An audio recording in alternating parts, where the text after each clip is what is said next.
सबसे पहले तो मैं शुक्रगुजार हूँ लेक्सिकन क्लब के प्रेसिडेंट मिस्टर सबात अहमद का, वाइस प्रेसिडेंट मिस्टर अंकुर हाडिया सर का, लेक्सिकन क्लब की पूरी कोर टीम मेंबर का, लेक्सिकन क्लब के तमाम शायरों का और आप सभी का। ये आज आप सभी लोग अपना कुछ वक्त निकाल कर मुझे दे रहे हैं। मैं जैसा कि नाम पढ़कर आप लोग समझ गए होंगे, प्रसून भार्गव शायर, तो पोइट्री करता हूँ, शायरी करता हूँ।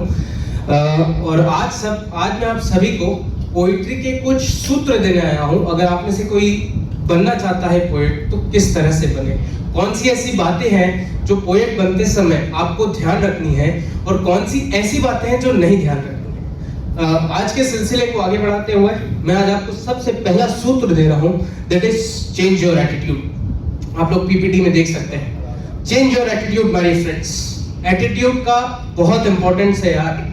मैं लगभग मुझे आज 5 से 6 साल हो गए पोइट्री करते हुए, और मैंने जितने भी सेशंस किए हैं, जहां भी सेशन करके उतरा हूं, लोग कांग्रेचुलेट करते हैं, भाई बहुत अच्छा किया, बहुत अच्छा था, ये अच्छा था, वो अच्छा था। But one thing which I have always noticed is कि लोग कहते हैं यार तुम कर लेते हो, हम नहीं कर पाते, जो मुझे बहुत चुभती है बात। भाई तू अच्छा करता है, मैं तो नहीं कर पाता। यार कितनी प्यारी शायरी करता है, मैं नहीं कर पाता। मैं कहता हूं भाई अगर मैं अच्छी करता हूं तो तुम मुझसे बेहतर कर सकते हो। दिस इज द फैक्ट जो मैं आज आप सभी को बताने आया हूं। एक कहानी के उससे मैं आपको बताऊंगा, और वो कहानी ये है, एक पिक्चर आप सभी के सामने दिख रहा होगा जिसमें कपिल देव जी वर्ल्ड कप ले रहे हैं। अब 1983 में इंडिया वर्ल्ड कप जीता। देखो सुनो मजेदार बात, अभी वर्ल्ड कप गया है ना, तो 1983 में इंडिया वर्ल्ड कप जीता against West Indies. Clive Lloyd की फिलॉसफी में आप सभी को बताता हूं, जो कैप्टन था वेस्ट इंडीज का। उसकी फिलॉसफी में कोई ऑलराउंडर जैसा कोई शब्द नहीं था। 5 बल्लेबाज, 5 गेंदबाज, 1 कीपर, 11 की टीम। लेकिन इस फिलॉसफी से उसने 20 साल क्रिकेट जगत की दुनिया में एक छत्र राज किया था। 74 का जीते, फिर 79 का जीते, 83 में वर्ल्ड कप चल रहा है, वर्ल्ड कप का फाइनल चल रहा है, और India scores 183। India scores 183 my dear friends. और रिचर्ड आया बैटिंग करने, हमारी बॉलिंग के बाद रिचर्ड आया बैटिंग करने। उसने कई सारे शॉट्स मारे, कपिल शर्मा को मारे, रॉजर बिन्नी को मारे, कई सारे छक्के, कई सारे चौके, हिला के रख दिया। बोले 183 है क्या, खत्म करो, घर जाओ। सीरियसली, क्योंकि वेस्ट इंडीज ने 20 साल तक रूल किया था जनाब, लोग कांपते थे। मेलकम मार्शल, वो 6 फुट का आदमी था, वो मेलकम मार्शल, वो कहते हैं कि 100 किलोमीटर प्रति घंटे की रफ्तार से बॉल फेंकता था, एम्पायर के पीछे से भाग के आता था, किसी को दिखता ही नहीं था। और उसकी फिलॉसफी थी, वो बोलता था कि मेरे को पिच पे खून अच्छा लगता है। जब रिचर्ड आया बैटिंग करने, तो जब उसने अच्छा खेला, उसके जस्ट बाद कपिल देव जी ने उसका कैच पकड़ लिया। कपिल देव जी ने जब कैच पकड़ा, रिचर्ड आउट हो गया, मैच पलट गया और इंडिया वर्ल्ड कप जीत गया। अब जब इंडिया वर्ल्ड कप जीता ना, वेस्ट इंडीज को साला समझ ही नहीं आया कि हुआ क्या। उनको तो ऐसा लगा कि बंदर शेर को चाटा मार के पेड़ पे चढ़ गया। उनको तो ऐसा ही लगा होगा, क्योंकि रूल किया जिसने 20 साल तक क्रिकेट जगत की दुनिया में, उनको एक गहरा शौक लगा। इंडिया वर्ल्ड कप जीत गया, इंडिया वापस गया। अब मजा देखो, कुछ समय बाद वेस्ट इंडीज ने बीसीसीआई से रिक्वेस्ट किया, एक टेस्ट सीरीज और एक वनडे सीरीज, एक ओडीआई और एक टेस्ट सीरीज के लिए। बीसीसीआई ने एक्सेप्ट कर लिया। वेस्ट इंडीज के टीम के सभी प्लेयर, जो लोग इंडिया आते भी नहीं थे, बोले इनके क्या जाना बच्चों के, इनको क्या मारेंगे। वेस्ट इंडीज के सारे प्लेयर इंडिया आ गए। मजा देखो।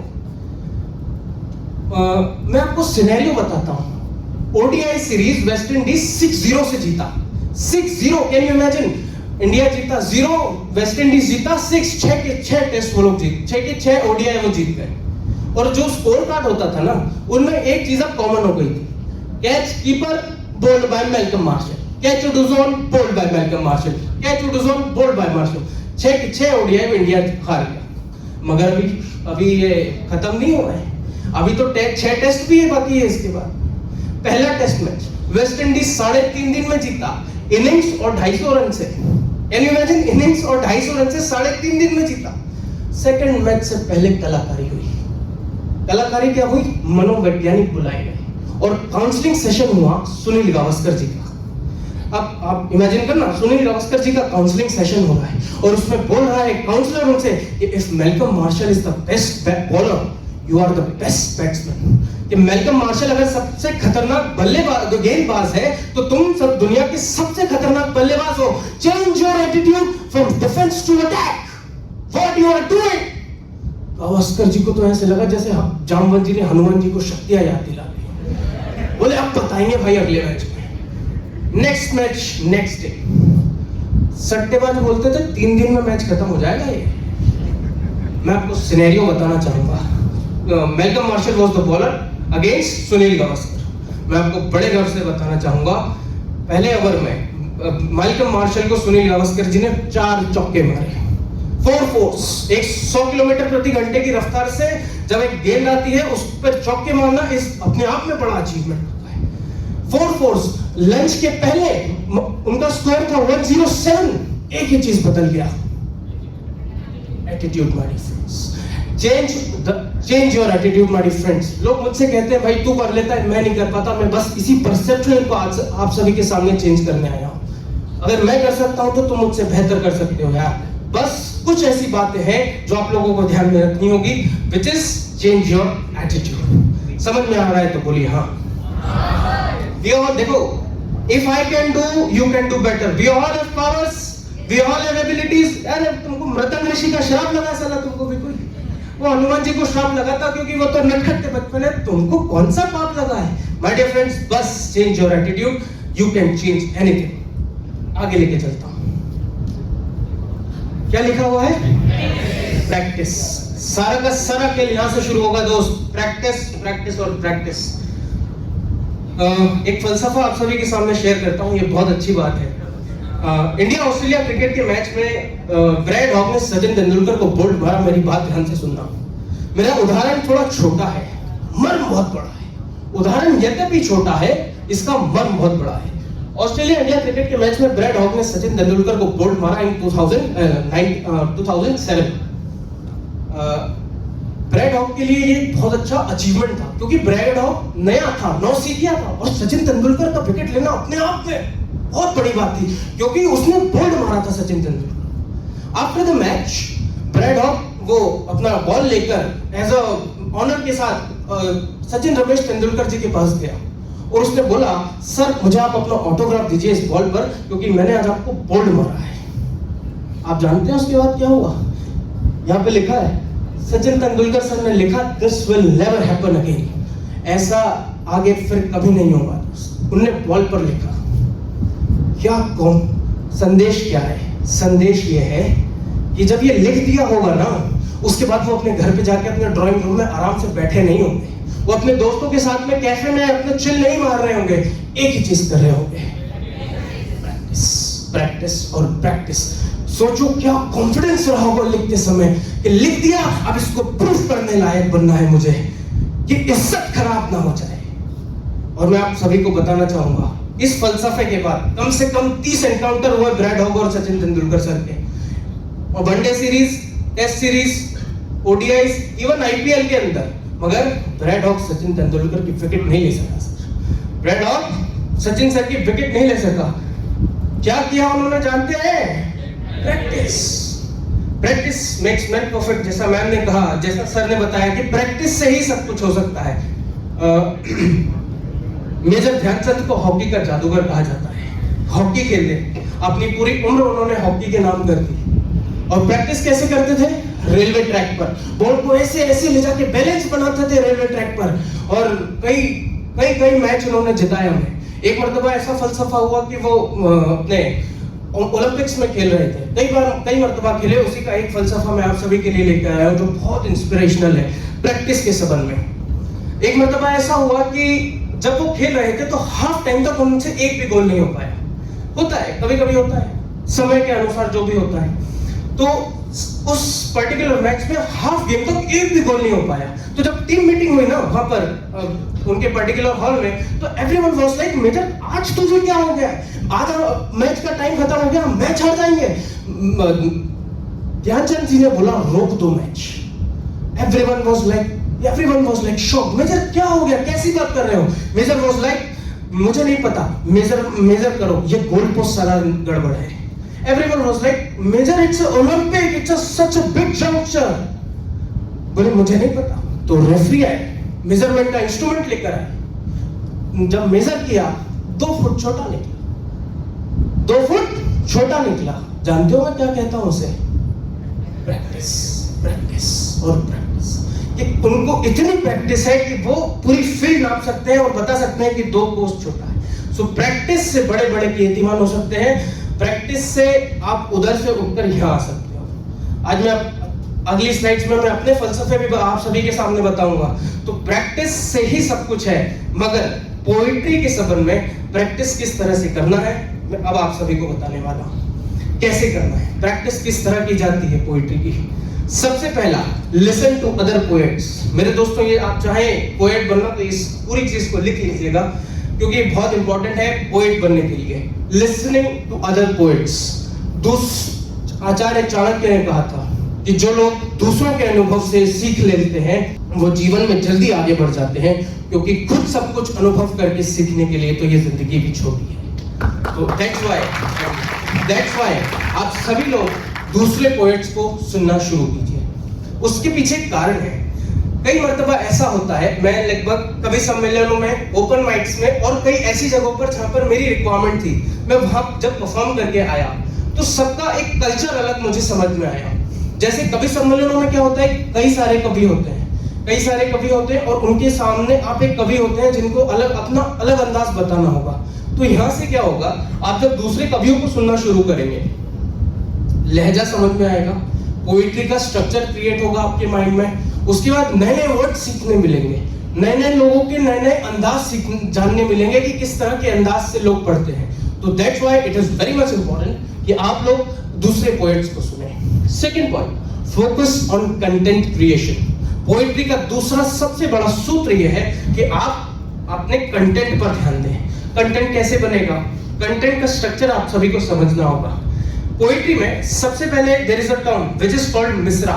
मिसरा क्या होता है, the end starting line of poetry. जैसे मेरा एक शेर है कि पिंजरों में कैद इन परिंदों को रिहा किया जाए। तो ये क्या है, this the line which I said, ये एक स्टार्टिंग लाइन है, तो इसे हिंदी में कहते हैं मिसरा, या पोएट्री की तहजीब में कहते हैं मिसरा। फिर वादियों के नूर से जन्नत का सफर तय किया जाए। तो अब जब मैंने मिसरे के बाद एक और लाइन बनाई, वादियों के नूर से जन्नत का सफर तय किया जाए, तो मैंने क्या किया, मैंने एक काफिया मिलाया। The second line connected to the first one, ये दोनों जब मिल जाती हैं तो इसे हम कहते हैं काफिया। और फिर आगे का वो शेर कि पिंजरों में कैद इन परिंदों को रिहा किया जाए, वादियों के नूर से जन्नत का सफर तय किया जाए, और आज भी इन पंछियों की उड़ान हमें बेचैन करती है। आज भी इन पंछियों की उड़ान हमें बेचैन करती है। क्यों ना रातों में जागकर एक ख्वाब को हकीकत किया जाए, क्यों ना रातों में जागकर एक ख्वाब को हकीकत किया जाए। Otherwise focus on way of speaking, ये बहुत इंपॉर्टेंट है दोस्त। आप जब कहीं भी खड़े होकर बोलते हैं ना, तो आप क्या कर रहे हैं, सिर्फ बोल नहीं रहे हैं, आप कहीं ना कहीं एक एनर्जी पास ऑन कर रहे हैं। कोई भी, जैसे अभी ऑनरेबल डीजी सर बोल कर गए, तो उनसे हम सभी को एक एनर्जी पास हो रही थी। वो एनर्जी आपको सीखना पड़ेगा कि जनरेट कैसे करना है, और वो कैसे होगी, आपका वे ऑफ स्पीकिंग कैसा है। पोएट्री के वक्त लहजा बहुत जरूरी होता है। जैसे जैसे मैं किसी नॉर्मल बंदे को यहाँ पर बुलाऊं और मेरी पोएट्री पढ़ने के लिए कहूं, तो वो क्या करेगा, पिंजरों में कैद इन परिंदों को रिहा किया जाए, वादियों से जन्नत का सफर तय किया जाए, और आज भी इन पंछियों की उड़ान हमें बेचैन करती है, तो वादियों के रातों में जागकर एक ख्वाब को हकीकत किया जाए। यही होगा। उसको लहजा नहीं पता है। अब पोएट नॉर्मल जो लोग रहते हैं और आप में डिफरेंस कैसे क्रिएट करोगे, यही वो तरीका है जब लहजा आता है। लहजा आएगा, लोगों को सुनने में मजा आएगा। एक शेर है मेरा कि हर सुबह एक नई जंग के लिए बेताब हैं हम, हर सुबह एक नई जंग के लिए बेताब हैं हम, अंधेरी रातों में रोशन महताब हैं हम, अंधेरी रातों में रोशन एक महताब हैं हम, और हमारी हिम्मत को तुम यूं न परखो रकीबों, हमारी हिम्मत को तुम यूं न परखो रकीबों, मुट्ठी बंद किए सबसे अटल इनकलाब हैं हम, सबसे अटल इनकलाब हैं हम। फोर्थ पॉइंट, वैसे तो सबात मैम ने एड्रेस किया, ऑनरेबल डीजी सर ने एड्रेस किया, मगर पोएट्री का भी सबसे चौथा सूत्र जो ये और सबसे इंपॉर्टेंट सूत्र यही है कि आप लोग मिरर प्रैक्टिस करें।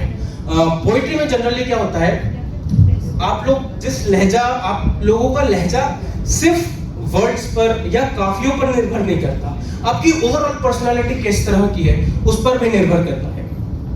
तो दैट्स व्हाई मिरर प्रैक्टिस, जैसा मैंने ऑनरेबल डीजी सर ने भी बताया, प्रैक्टिस और मिरर प्रैक्टिस खासकर बहुत इंपॉर्टेंट है। Last thing is the patience. Patience का बहुत बड़ा रोल होता है आपकी ओवरऑल परफॉर्मेंस में।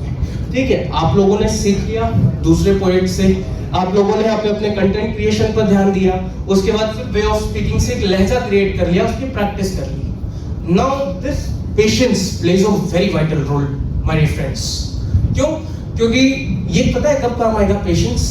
पेशेंस काम आता है इस तरह के इवेंट से। जैसे कि मैं आप सभी को अभी बताता हूँ, मैं जनरली क्या करता हूँ, जब भी कोई इवेंट होता है स्केड्यूल, तो उस इवेंट, उस पर्टिकुलर डे के एक रात पहले जब मैं सोने जाता हूँ, I use to perform one mental exercise जो बहुत अच्छी लगती है मुझे, और वो कहीं ना कहीं मुझे बहुत काम करती है। आई सिट आइडियल शांत बैठकर अपनी ये वाले पॉइंट पर, जहाँ पे हमारी मम्मियाँ या बहनें बिंदी वगैरह लगाती हैं, उस पर्टिकुलर पॉइंट पर फोकस करना और taking deep breaths and releasing, और मन में सिर्फ एक ही बात बोलने का, पेशेंस पेशेंस पेशेंस और पेशेंस। बस नेक्स्ट मॉर्निंग जिस दिन इवेंट है, सेम एक्सरसाइज को करना। I can guarantee you will like फोड़ दोगे आप सभी लोग जिस भी इवेंट में, जहाँ भी, जिस भी परफॉर्मेंस, जो भी परफॉर्म कर रहे हैं। ये बहुत अच्छा सूत्र है अपने आप को काम करने का। क्योंकि मैं आगे बढ़ता हूँ और आप सभी को अपना फलसफा बताता हूँ।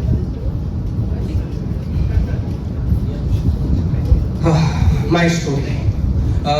आज मुझे करीब करीब 6 साल हो गए इस पूरे सिलसिले में, पोइट्री, स्टोरी टेलिंग और इन सब में।